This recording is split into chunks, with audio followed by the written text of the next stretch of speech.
Čiže OK, my rešpektujeme to, že je tu nový nájomca. Máte časové obmedzenie, pán. Aké? 5 minút. Neviem o ňom. 5 minút. Odteraz? Áno, nie odteraz, od začiatku. A nevedel som o ňom. No, to je v rokovacom poriadku. Podľa mňa, ja som to tam nevidel. No dobre, nech sa páči.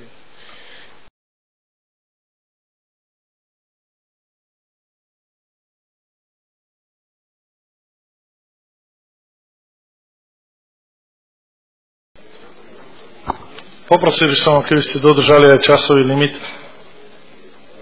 3 minúty. Ja som o takomto časovom limite nevedel, každopádne som si to chcel ujasniť hneď na začiatku. Som vám to minule hovoril. No minule ste sa odvolávali, že v rokovacom poriadku je 5 minút a nie je to tam podľa mňa. Takže neviem, či ste ma skúšali rozhodiť, alebo či nepoznáte rokovací poriadok. Ani vám nemám záujem, ani vás rozhadzovať a už vôbec nie polemizovať, takže nech sa páči. Míňate si čas. V tomto prípade, keď mi pán primátor obmedzil čas takýmto podľa mňa neštandardným spôsobom... Pán primátor, nie je rokovací poriadok.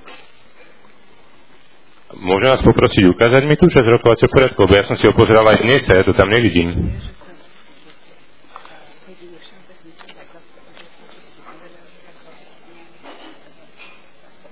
Mestské zastupiteľstvo sa môže na návrh predsedajúceho alebo poslanca uzniesť bez rozpravy na obmedzení rozsahu diskusných príspevkov. A podľa mňa sa neuznieslo. Je to článok 54, povedal som vám 3 minúty, teraz vám hovorím 5. Keď vám poslanci odsúhlasia 20, ja to budem rešpektovať, pán Ivan.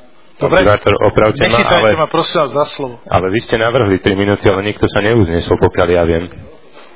Tak ideme hlasovať. Budete taký dobrý. Ďakujem. Ideme hlasovať o tom, či diskusné vystúpenie pána Ivana bude v rozsahu 3 minút. Prosím, prezentujte sa.